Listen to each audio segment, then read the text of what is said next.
Okay.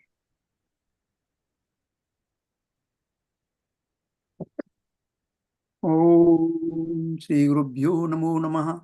Om Sri Ganeshaye Namo Namaha. Om Sri Ved Purushaye Namo Namaha. Om Sri Vakdevyai Namo Namaha. Om Sri Saraswatyai Namo Namaha. Om Sri Maya Devyai Namo Namaha. Om Sri Angirasaye Namo Namaha. Om Sri Kapilaye Namo Namaha. Om Sri Gargaye Namo Namaha. Om Sri Vedavyasaye Namo Namaha. Om Sri Dharmaye Namo Namaha. Om Sri Matra Sakyai Namo Namaha. Om Sri Radha Krishnabhyam Namo Namaha. My humble namaskar to all of you, and I welcome Pooja ji very much to help us out today in recording and coordinating today's lecture. And I offer my Mangal Kamanaye to this everyone for this Navaratri Mahaparv celebration. So, my dear listeners, let us move on our journey to the next step. And to give you just briefing, this is the third course in the series of what I designed as a umbrella term, unifying term, Lok Sangrah Yogadharma-Kshetra. And this is one of the branches of that tree, Vivaaha Samskaara Yogadharma-Kshetra. And this Vivaaha Samskar, we have been going through the meaning, purpose, what the Samskar means, what the Vivaaha Samskar means, and how does it differ from marriage or wedding. So we'll continue our discussion, how some new concepts and dimensions have been added to this celebration of life. So please bear with me. We will move together, work together, sing together. We are together in this Tirth Yatra. I request all the audience, please enlarge your consciousness, because I will be talking about several new concepts with the new Sanskrit-based terminology that hopefully you will be able to catch. And later on, all these lectures are going to be on the course websites. You can go back and look at those, read those, use those in your own talks and lectures. And one of the regions you might have seen here is a course. So I have provided what you call the very detailed slides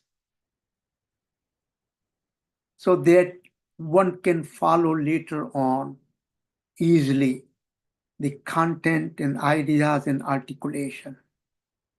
With this note, let us move.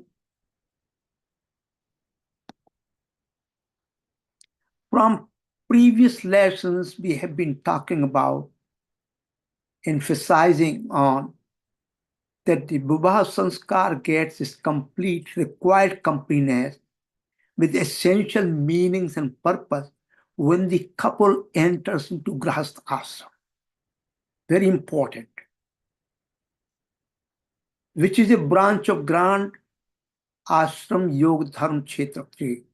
The most important one among all the four with respect to space for celebration of worldly life, while preparing for the remaining two ashramas. And I have illustrated that very broadly and deeply, the importance of Grahastha Ashram and how the Vivaaha Samskar as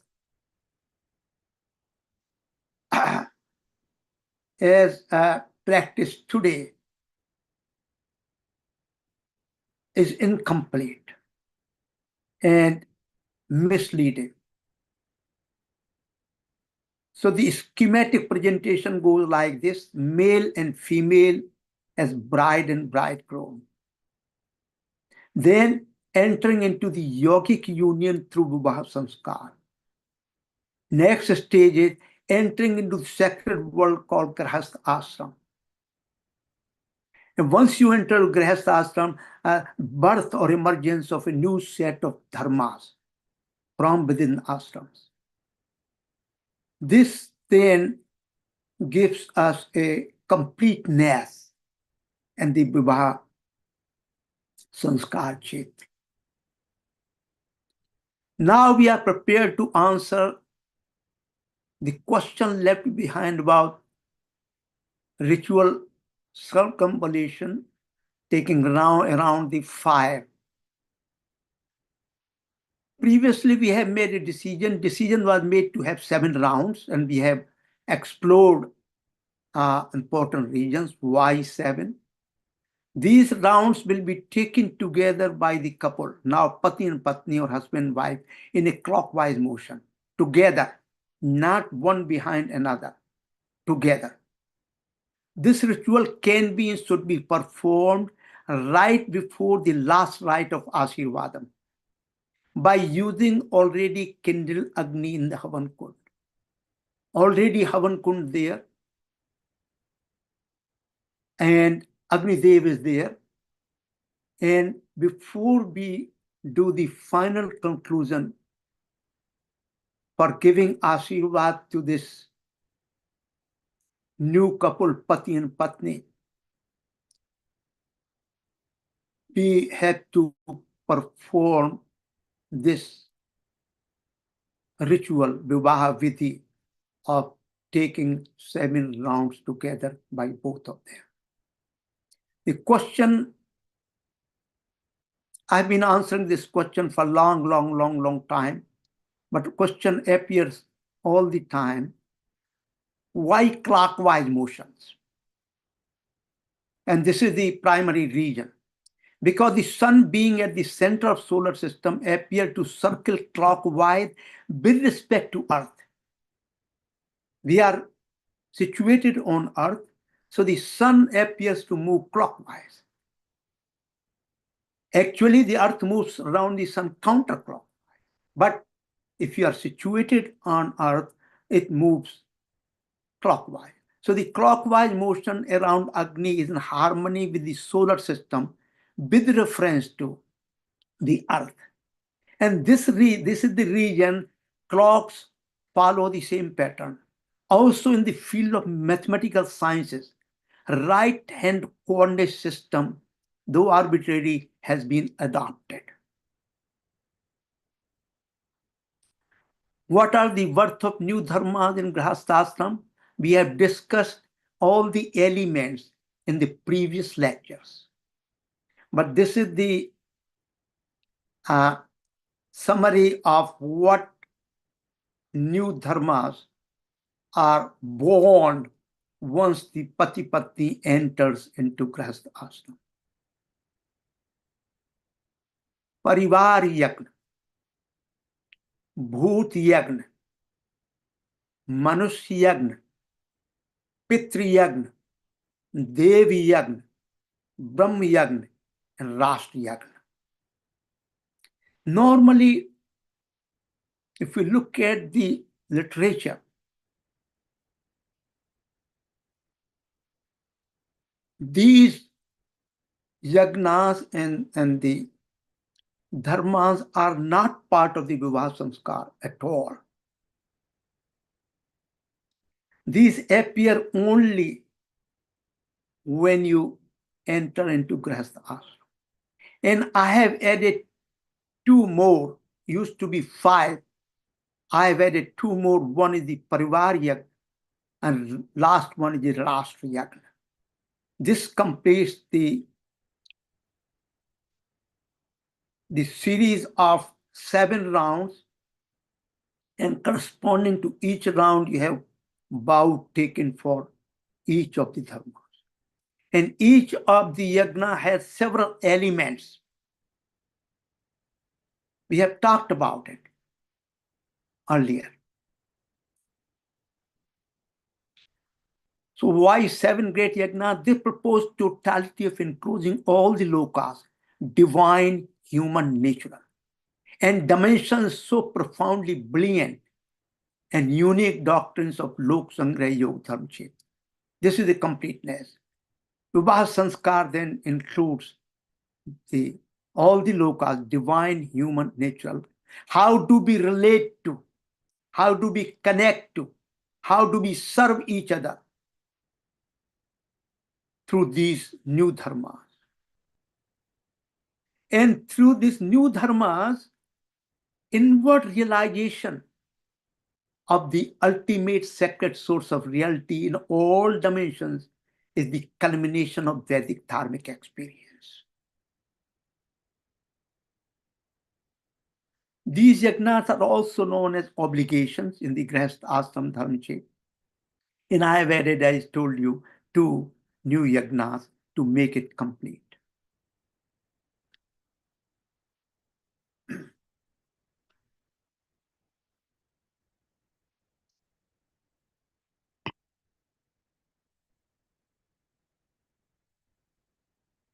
New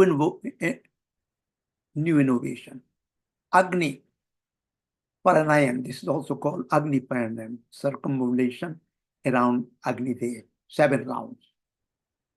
Now I'm proposing that with every round motion, 1 vow for each set must be and will be invoked.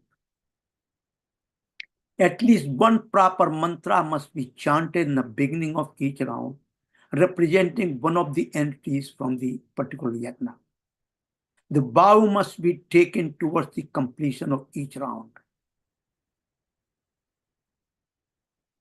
So this is the detailed proposition. Number 1, Agni Paranayan, Parivarya. Acharya will proclaim after reciting 1 mantra, appropriate one. I have not included those mantras here for the reason of constraint of time. But later on, when we work it out detail, we will include appropriate mantra with each round. And after the recitation of mantra, Acharya will ask the Pati and Patni, you must support and care of your parents and family members in the needs. Will you take the vow to uphold the practice of Parvar Yagna in your Grihastha Ashram? Will you take the vow? The couple says, we will honor the vow.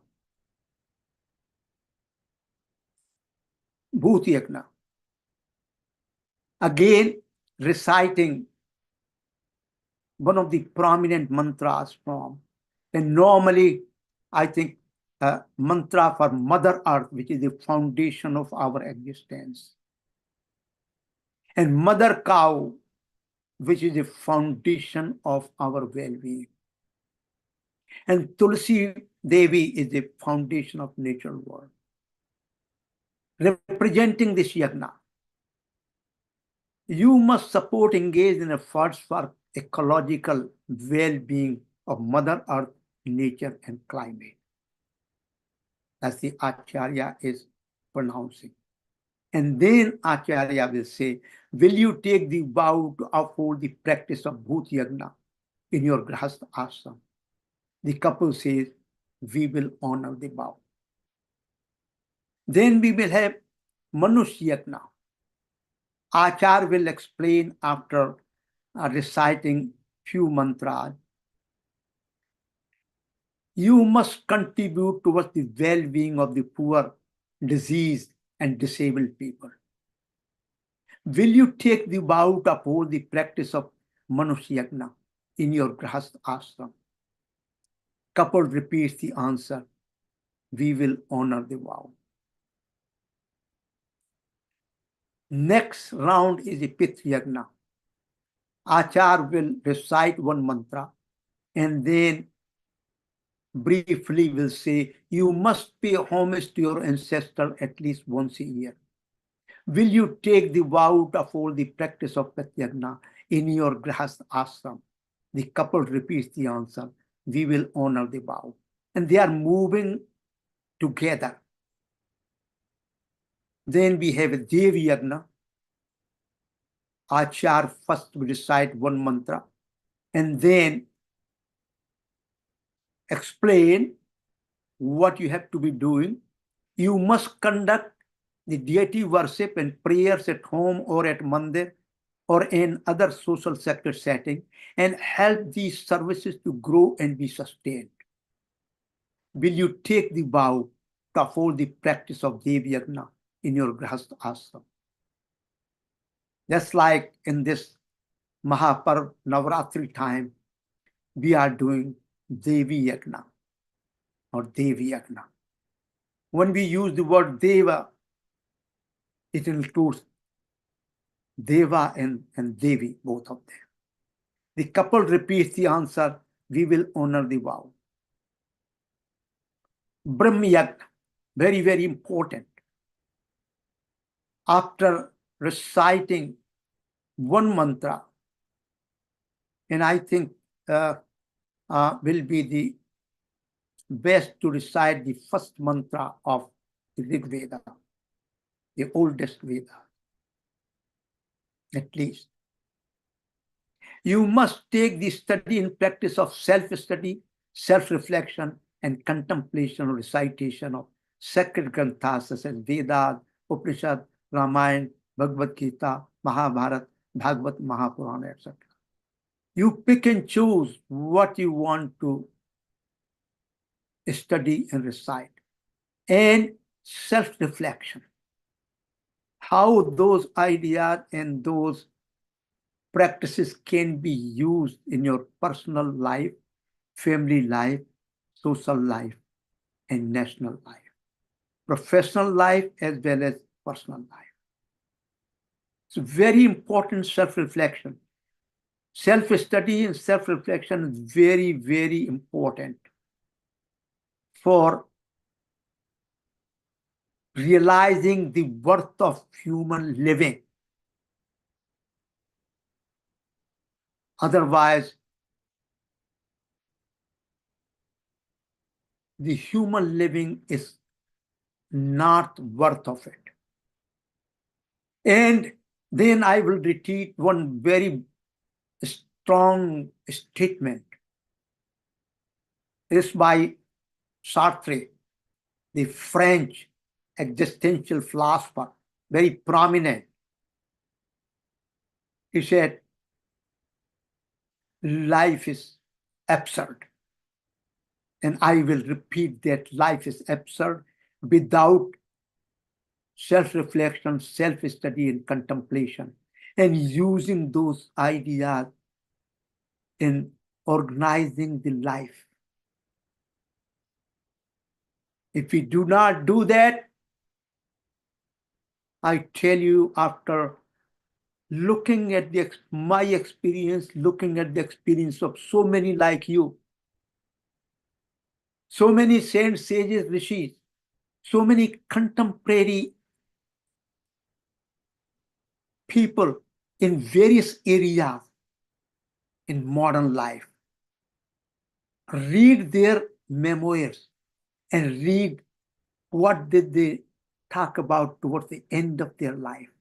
If the life has been meaningful or not, or life has been simply absurd.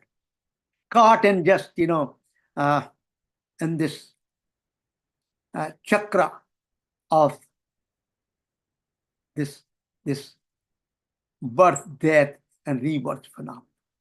Chakra of what you call you're born, then you go to school, and schooling is done to earn bread and butter.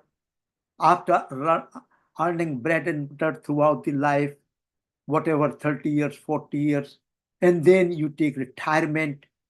And after retirement, you are so bored, many of us so bored, you don't know what to do, forget about the sannyasa. We will talk about these, how the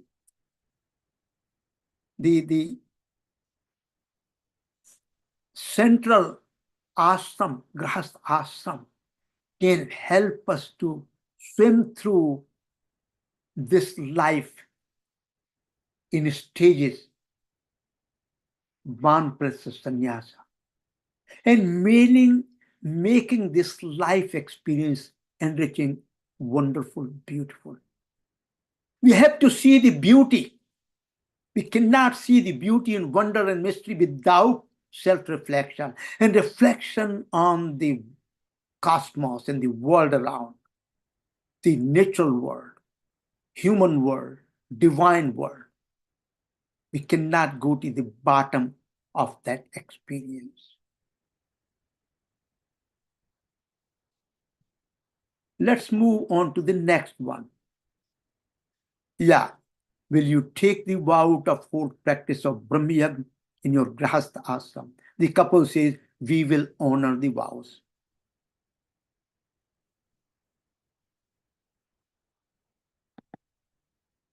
Then Ras Yagna. I've talked about there are three kinds of dharma: Ras Dharma, Raj Dharma, and Rajniti. I've differentiated those. And the totality has to be in our background in order to move forward.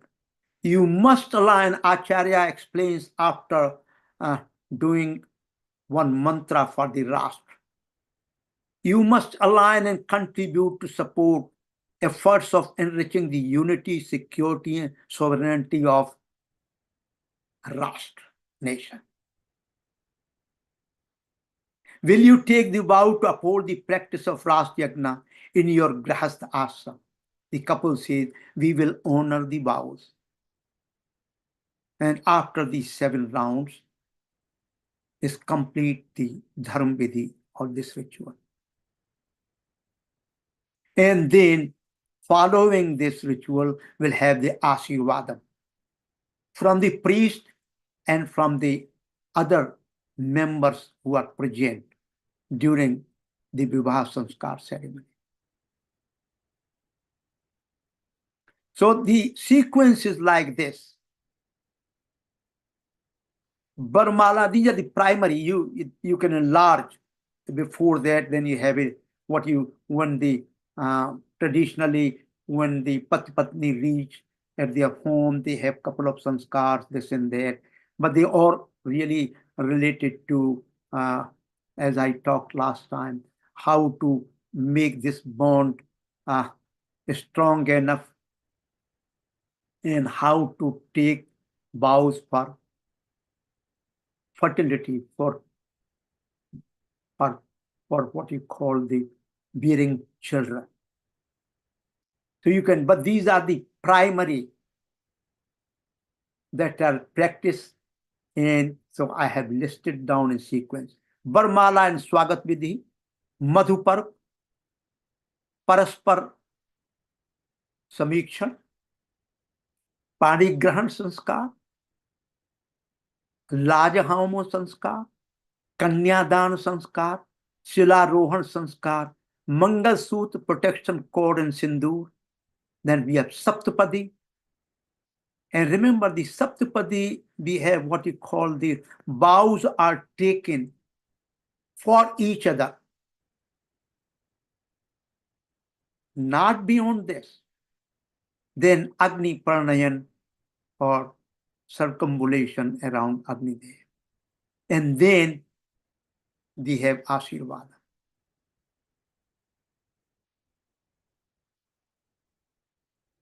More rituals can be added if necessary depending upon the tradition. However, the 7th Agni Paranayan Sanskar must be the last one, because all other sanskars help the bridegroom and bride moves sequentially and slowly towards the Grahastha ashram towards adopting the new dharma. Let me give you some comments here.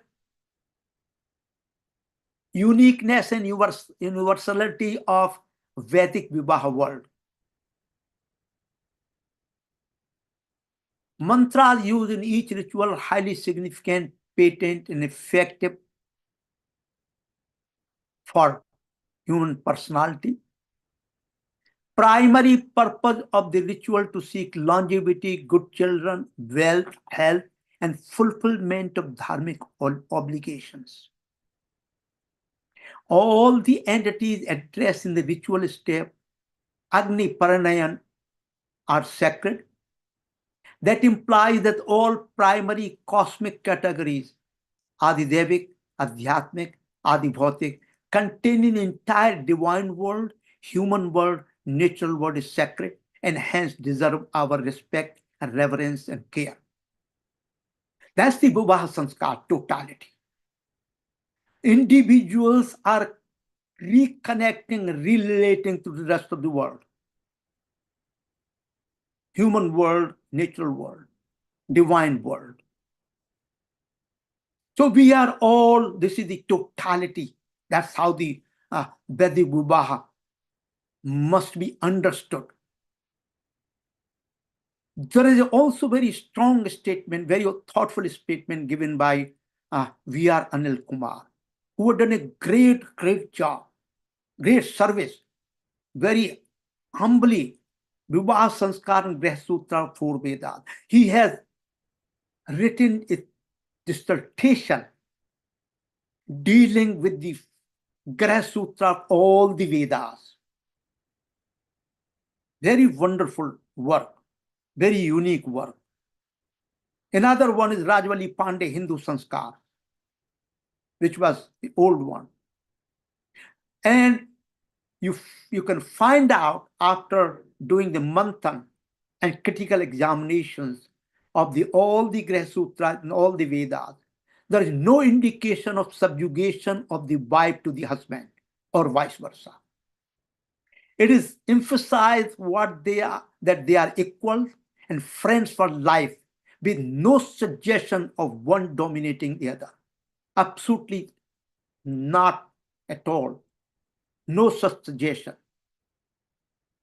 This is very important. So when you're talking about the dominance of husband over wife or wife over husband, all these ideas are fundamentally not found in the original Grah Sutras of all the fair Vedas.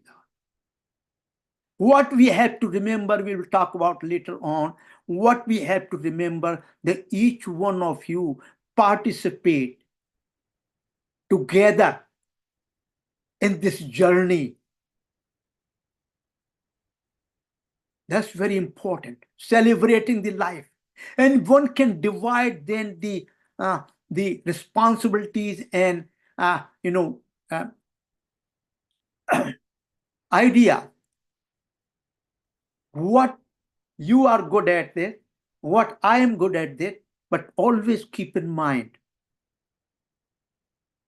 the woman as is understood, the Nari as is understood in the Vedic wisdom tradition, into authenticity and purity.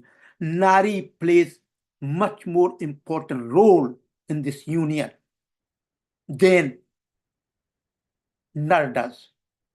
Female has a very special place. They play much deeper and broader role. But in this role, under contemporary conditions as well, the pati or husband has to work together with your wife and coordinate and participate in all the responsibilities that come along to move this life towards much more wonderful world. Now, I have been using these terms quite often. I have been in last 2 courses, several other courses. I've been defining these terms, so I thought let me give you a reminder. Adidevik Yoga Dharma Kshetra. This includes Devata Kshetra within ourselves as the source of cognition and emotional centers. Also, Devata Kshetra outside of living and non-living entities. It's very important here. Divine entities are within each of us, and divine entities are also out of us. Very, very important. This idea fundamentally separates the Greek world or Roman world or Judeo-Christian world or Islamic world. In Greek tradition, Roman tradition, these entities were outside, not within, inside. And they were the representative of what you call natural forces. Here, they are not only outside, but they're only inside. Both ways. So we have in harmony with the outer world, inner world. Actually, this idea I can expand on and include lot of ideas currently going on in the world of consciousness and humanities and biological sciences, including the cosmic sciences. I don't have time in this course, but I just want to let you know. Divine entities in our Vedic world, Hindu worldviews, are the custodian. They are real entities, divine personalities. They are custodians of the natural forces. They are creator, source of natural forces. They maintain, they sustain the natural world and human world and cosmic world. And they enter into this world to participate in this Leela. Very, very important. Second was Adhyatmik Yoga Dharma-Kshetra. Antahakaran Kshetra. We have to, in order to understand this Adhyatmik word, Adhyatmik, we have to really, what we call the expand it or unfold it. We have to bring a new concept called Antahakaran. According to the Sankhya Darshan, Antahakaran Kshetra is the Manas, mind, Buddhi, intelligence, Ahankar is I maker, Chitta or Chetna or consciousness. These four together are the interactive fields that you can identify, and within this field, all the karmendriyas, all the gyanendriyas, totality totality is addressed under the field of Adhyatmik Yoga Dharma-Kshetra. It has nothing to do with spirituality. Spirituality has come out from the spirit, and I have explained this. I have presented papers. Soul, spirit has nothing to do with the Atman. Spirituality is simply dealing with human living, dealing with what you call the swas, pranavayu.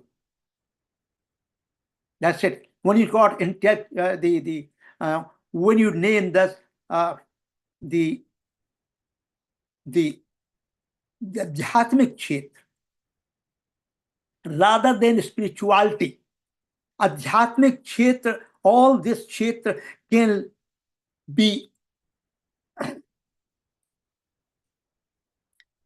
be moved together, can be directed together with the what you call the divinity and divine field. All pervading. And if I later on I'll talk about it, what we call the field of sattvic mode, beauty and wonder, welfare, all these good qualities that we have, all this antakaran must be directed and focused on those activities, then we call adhyatmic yoga dharma. All the karmendriya, all the gyanendriya, then we call adhyatmic sarup. Very, very important. It has nothing to do with this spirituality. Spirituality is such a small, insignificant term according to our worldview, Hindu worldview. And this is unfortunate that, oh my goodness, large majority of so-called intellectuals talking about the dharma, they will use the word, oh my, spirituality. You don't hear the word adhyatma. You don't hear the word sattvic mode of existence. This is nothing but what I call is a intellectual coloniality, slavery. I forcefully say. Adi Bhautik Yoga Dharma-Kshetra. Third one, gross sarira, physical, biological body. Sush sarira, body at the genetic molecular level. Causal sarira, also natural material physical world, including entire cosmos. That comes from the Adi Bhautik Kshetra.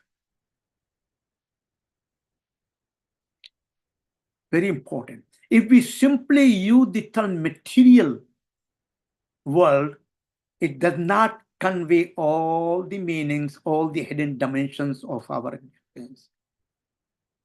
I prefer to use Adi Bhautik rather than material. Material is included within the Adi Bhautik. Very important. So anyway, let's move on. So let's see what the expression of sacredness. Give you two examples. First of all,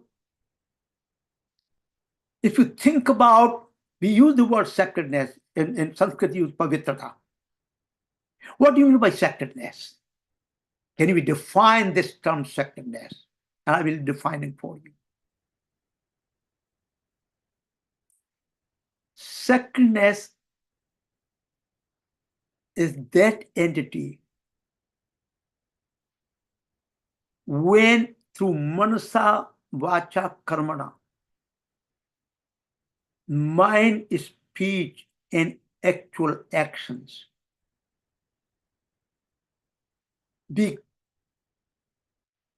comprehend the entire existence, finally leading all the way to the original source of Ekam.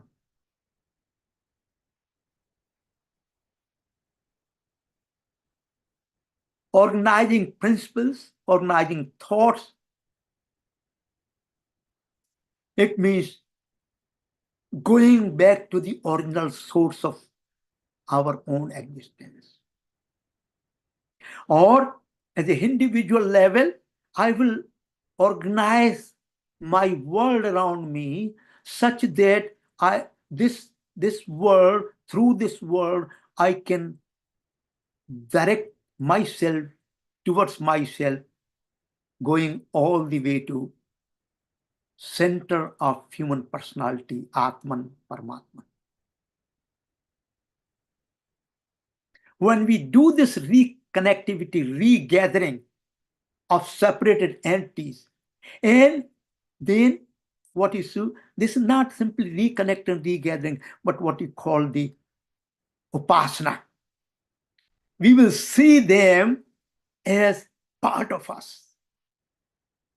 And they must be fully respected with full reverence, full care. When we do that, when we think about that, that is called the sacredness.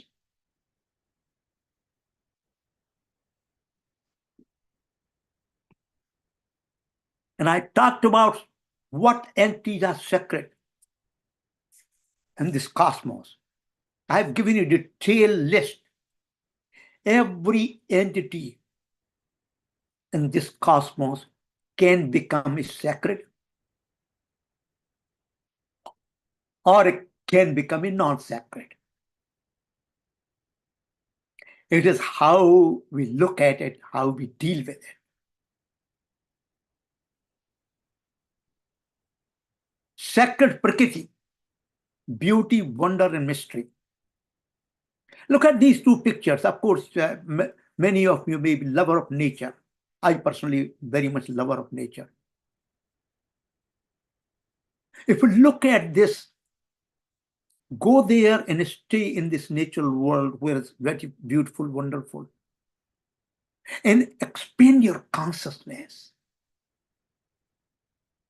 How come this wonderful world, beautiful world, how does it belong to me and I belong to it? Think about it. Why do I get so inspirational when I am looking at this beauty? Why? It's a question I'm not going to dwell upon. We'll talk about when you get time. Why it is so? Look at this beauty. Look at this wonder. There is a bird there. The natural world is there. Water is there. Trees are there. What is diversity? And think about ourselves amidst this scene. The scene becomes part of me. I become part of it. Prithvi. This is called Matribhumi. Vedic identification, a few examples. It's called Prithvi. Prithvi means earth plus human world plus natural world. Bhulok is called planet. Vishwa is called vastness. Jagat is called perpetually dynamic change in this bhumi continuously. That's why it's called Jagat. Samsara, what kind of dynamic changes are there? Place of cyclic change, birth, death, and rebirth. This phenomena is called samskara. Karam bhumi, place to live and perform activities. Martyaloka, the planet where death is certain, and many, many more. If you look at the entire Vedic wisdom tradition, probably more than 24 terms are used. And each term has a specific defining context. In Western identification is only earth, planet, world is the earth plus habitants plus nature. And my dear listeners, also I want to give you one warning signal.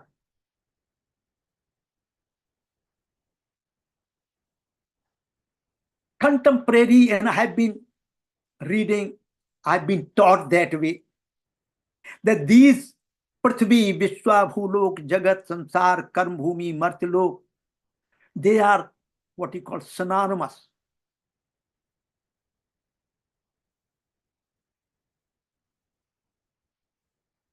It's a fundamentally flawed, samanarthi, the fundamentally flawed concept. They are not samanarthi. They do not have same meaning. They are not synonymous. They are what you call how to define an entity. Various ways entity can be defined. This is a plurality of defining an entity. Very, very important. I can extend this idea, and contemporary few scientists, they are minority, are talking about like this.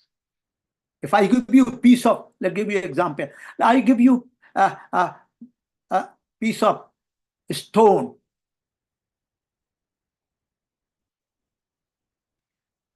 Geological people will identify in one way. Material scientists will identify another way. Common people will identify in different ways. So the same entity being identified from different perspectives under different context. So they are not what you call synonymous. And I will give you one statement which remain undefined and properly understood. So far, ekam sat brahman bahuda badanti. One entity and various ways of describing it, understanding it, comprehending it. Very, very important. Chemists will look at from different point of view and define an entity, chemical, what kind of chemicals it has, what kind of microstructure it has. Physical person, if I'm building a structure, I don't care what the chemical structure is. I want to make sure that material world that I'm using is a strong step for my own purpose. So I'm looking at the macro dimension, macro purpose. That's my identification of particular material. Astu. Let's move on. I will give you example. Glory of Mother Earth. We are the earth and earthly, but the earth is not simple nature. Keep in mind. It's not merely geographical or material. She is a part of us and we are part of her. No life can originate and be sustained without its existence. She is the great mother protected by God's conveyor of Agni, universal fire, and the place where we can offer our ritual yet. Mother Earth. She is finally a cosmic giant, a cosmic power, a receiver of prayers, and bestower of blessing, the protector and insatiable judge. Ecology was a sacred science for Vedic man. And we keep forgetting about. We have forgotten for hundreds of years. Despite the fact, if you go to the village life, if you go to the older generation ancestor, how they used to look at the Mother Earth. One example, when you build a new home, as soon as you start digging, before you start digging the Mother Earth, we do the puja. We reconnect and we ask for forgiveness. Nowadays, in contemporary so-called postmodern world, we are forgetting these relationships. Hymn to Mother Earth, Prithvi, Bhumi, it is Atharvaveda. High truth, unyielding order, consecration, order, prayer, and holy ritual. Uphold the earth may see the ruling mistress of what has been, what will come to be for our stress. Wide a limitless domain. You are in sturdy strength, hold fast the forest, clamping the trees all firmly to the ground. What rains, lightning issue from your clouds. Look at the Native Americans and other tribal cultures are still following this ritual. Very, very important. Is the earth still alive? Yes, but not, I think, because of the web of life inhabiting its crust. I personally experienced this once during a Native American prayer circle. As a part of prayer, we were led through a love song to earth and told to kneel on hands and knees. And to our complete amazement, earth answered with the most intense wave of love that overwhelmed us. We could only lie on the ground, astonished and elated. We had not used any substance that day either. This is the Elizabeth. She was the observer, and she was the what you call the anthropologist. She's describing her own experiences dealing with the strictness of Mother Earth by Native Americans. We must celebrate once a year this way. Look at the other side. Those who consider this natural world as non-sacred, they will do subjugation, exploitation, burning earth. How conquest and carnage have decimated our Mother Earth worldwide. This recent book has come by Sunil Amrit, very distinguished environmental scientist, earth scientist. Exploitation, carnage of natural world when it's treated as non-sacred. That's what we'll do. Any entity that we do, we deal with this world, including our own self, if it becomes non-sacred, we are going to do this destruction, annihilation, subjugation. You go back to Abrahamic traditions, you will find out world is made for you. Go and subdue it, subjugate it. That's the fundamental difference in Vedic worldview versus other worldview. Why it is so? I've talked about why is this whole existence, including natural world, so sacred? Answer is below. Most beautiful, wonderful, mysterious, an individual and epitome of the universe. Charak Samhita. As all the material, non-material phenomena in the universe are present in the individual. And all those present in the individual also contain the universe. This is so wonderful. And I can list down here number of minerals, number of compounds, number of chemicals within our body, which are also outside of.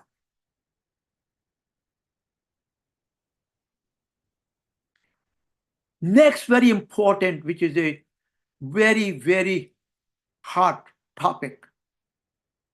Most glorious sacred mother cow. Brief exploration. One of the most misunderstood, misrepresented, abusive, and slaughtered entity in the contemporary Sanatan Dharma hating world. We'll talk about consequences of killing cow. Now, how the cow is seen is a polymorphous in nature. One cow is seen from very different perspectives. It takes different names as it changes the dimensions, as it changes the appearance. Mother of the cosmic powers, daughter of the beings of light, sister of the sun gods, navel center of the earth. I speak to those who are aware, do not harm the cow, the earth. Yeah, Prithvi as the cow, with all other devatas, go to offer her prayers to Bhagwan Vishnu to descend on earth. Pratraraya sadhunam, vinasaya cha duskritam, dharma sansthapanarthaya sambhavami yuge. Prithvi is considered to be as a cow. Prithvi is taken as a cow. Cow is taken as the foundation. Most exalted position of cow among all the animals. Why? First of all, importance of cow, its products for performance of the Vedic yagna. Figurative, symbolic, metaphorical use of words of cow in the whole of the Vedic literature. And also figurative expression as indicating eternal truth, satyam. Association of the cows with other mother gods, other mother of gods and goddesses and mother earth. Cow pouring out a flood of milk, also considered to be rays of light stream like milk. Rain is said like a milk flowing from cows. Cosmic butter like lowing cows with the flow of milk. Breast of goddess like cow's udder. Poetic vision like flowing the stream of milk from the cow's udder, and so many. Inclusion of cow under general doctrine of ahimsa. So many regions, very important regions, wonderful regions. Think about them. O Agni, O Indra, Agni, who you fought now to gain cows, water, sun, and dawns, which were carried off. The directions, the sun and bright dawns, O Indra, the waters, the cows, you again, O Agni, have a team. O might Indra, slayer of dragon Ahi, sent forth the flood of waters to the ocean. He produced the sun, he found the cows, Rigveda. Go also means Indriyas, sense organs. Additional key ideas will be discussed in next lecture. So you see the importance of the Go Mata. That's why we call Go Mata. Prithvi Mata.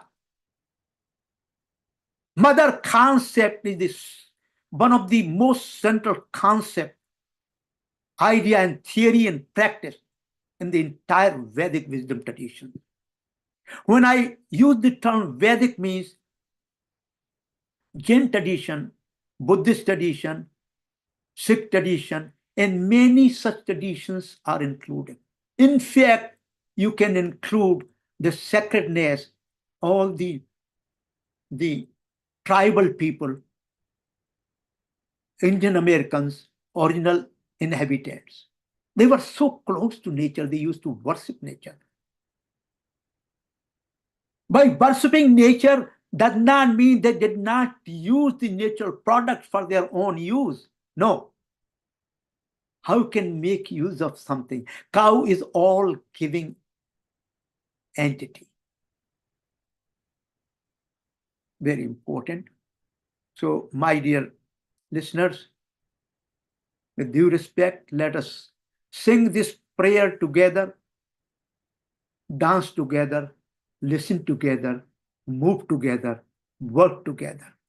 Om Sahanavavatu, Sahanau Bhunaktu, Sahaviryam Karavavai, Tejastunavadhitamastu, Ma Vidyusavai, Om Santi Santi Santi, Harihi Om. Now I think I will, next one is the clarion call. My humble request, please wake up, rise, and come into action. Please, simply listening to this kind of talk is not going to last even for a couple of hours. It has to be brought in our consciousness, in our practice. With my folded hand, my gratitude of immense kindness, and look forward to your blessing. I bow down to all of you. I beg your pardon for any offenses that my Vani might have committed.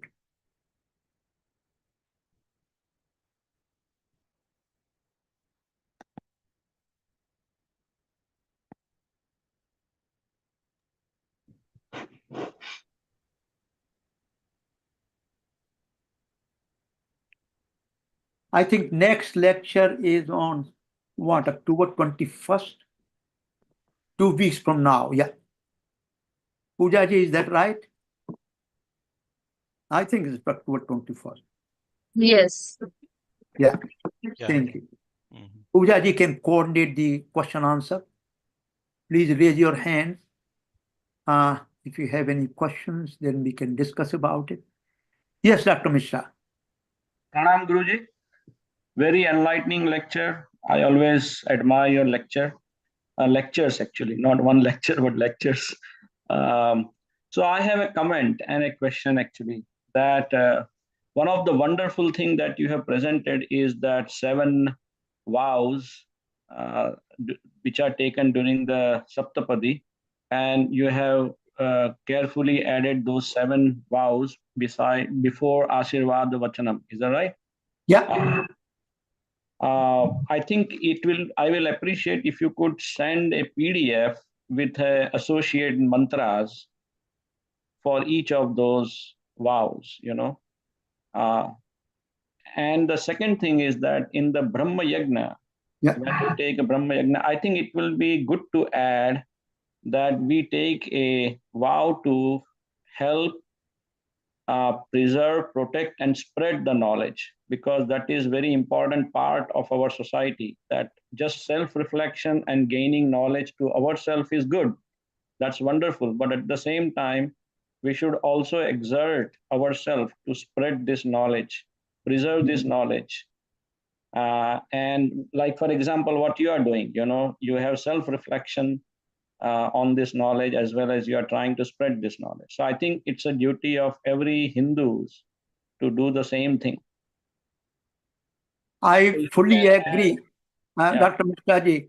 I fully agree with both these statements. Yes. Regarding the first one, I am trying to dig out appropriate mantra, one mantra, because I don't want to make it longer, Correct. One appropriate mantra for that aspect. So yeah, it will come up later on.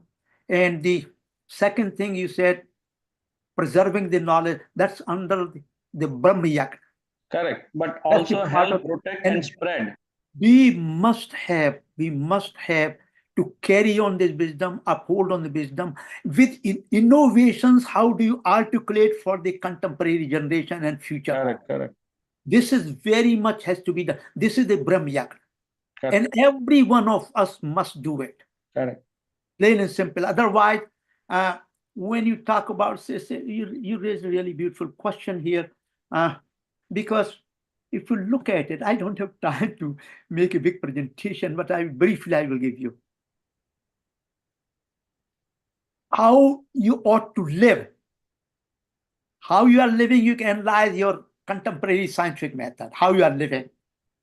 How you ought to live, science cannot provide that answer. Also, if you get of certain age, your ideas and living style become solidified within you, cannot change to this way or that. It can go down, it cannot go really towards the enlightenment. So actually the only way you can make such propagation and perpetuation of this wisdom is through the sanskar given at the early childhood. That's the only way you can do it. And simply teaching, for example, the Gurukul system has disappeared. But even Gurukul system can be within each family. It does not have to really, professionally or socially organized somewhere, but in the family. And I have, with my own experience, I have experience of so many like you. When we teach our kids, we do this, don't do. No, it's not going to work. They have new questions and they have to be in practice. Sit down together. Let us learn together. Let's sing together. Let's do arti together. And what this sloka means, what it means for life. All this has to be manasa, vacha, karmana. And all must participate. Pati, patni, all the kids must participate together. And prepare आपको every day, life is very hectic, cannot do. But Saturday, Sunday, prepare at least 1 hour to inculcate that kind of wisdom. Otherwise, no. It really, it does not serve the purpose. Life becomes toward the end absurd. Thank you so much. Appreciate very much. Very prominent. Any other question?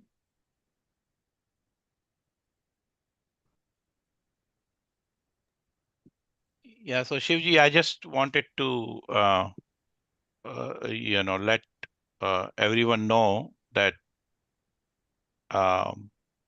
we have to organize like the in-person meeting. So we have identified places already, 2 in India, 1 in North India, 1 in South India, Pondicherry and close to Delhi. So those 2 places can be organized, and in the US, Los Angeles. So if anybody is interested, just let us know, and then we'll put all the arrangements together. But we have to come together in person to move this process forward. I think my comment is, Rajiv ji, that's the only way to inculcate and make effective to the people at large for this whole effort being successful.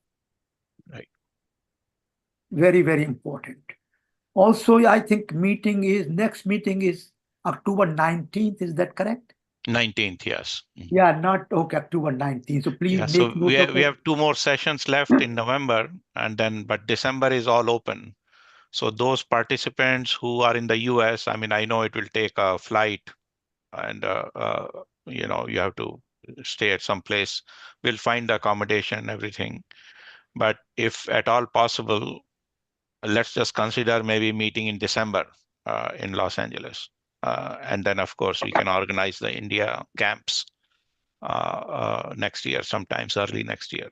The places are available. It just dates that need to be finalized and come together, in a camp format. So that's up for consideration. Also, just to inform you, we are also trying to find a suitable Sanskrit scholar who can work with me to bring this out in a book form with the appropriate mantras and all that. So I'm trying to locate and find who can be part of it. Because it has to reach, actually, it has to reach the temples and priests all around the world. They are the ones who are in direct contact with a lot of people, the public. And they are the ones who can enforce and educate the people. And I think I had introduced, for example, some of the new elements I talked about here. I had 2 acharyas from different locations, and none of them know what to do, how to do. So they asked me, okay, you tell me, I will do what you want me to do. It's a really, in the teaching institutions, to the priests who are trained in the Karma Kand or Gyan Kand, they are not really taught all this knowledge under contemporary human experience. Also, I want to add one more thing here. It did not come here, but later on. The 3 kinds of entities: Karma Kand, Jnana Kand, and Upasana Kand. They must be together. One without will not be total understanding and the experience. Unfortunately, that has been separated out to such an extent that people start, oh, this is a Karma Kand, I have nothing to do with it. It's a Gyan Kand, I have nothing to do with this. Upasana Kand, I have nothing to do. This is a fundamental flaw in thinking.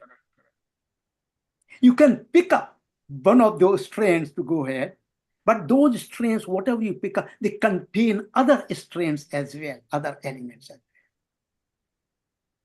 So this separation is a fundamental new entity. No, I'm sorry, not new. Fundamental entity from the very beginning of the existence. But then how did it get apart and apart? Separation is not by itself, is important. But how did it get apart and apart that lost the connectivity with the original branch? The branch itself is a separate entity, but branch cannot divorce itself from the tree. Yes. Thank you. Any other question?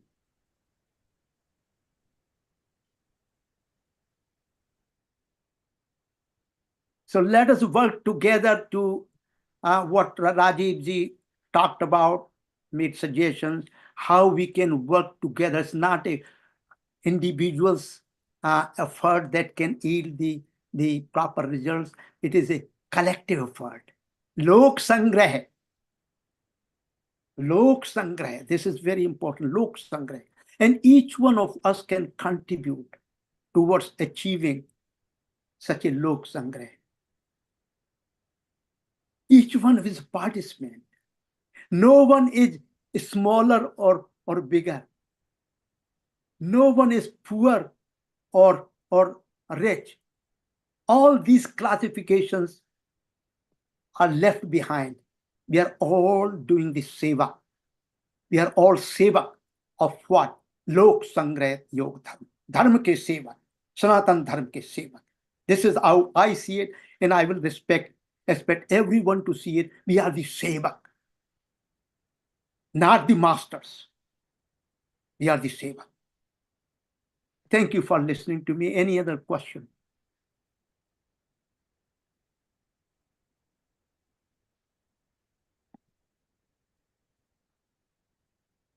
If no question, I think we can, Rajivji, we can terminate off. Yeah, we can adjourn for today, and then We can adjourn for today. Okay. yeah. Thank you. Thank you, Rajivji. And let us continue talking about what your new proposals are. Yes, sure. Thank you, Rajivji. Thank you, Poojaji. Thank you, everyone. Thank you so much. Wonderful. Thank you.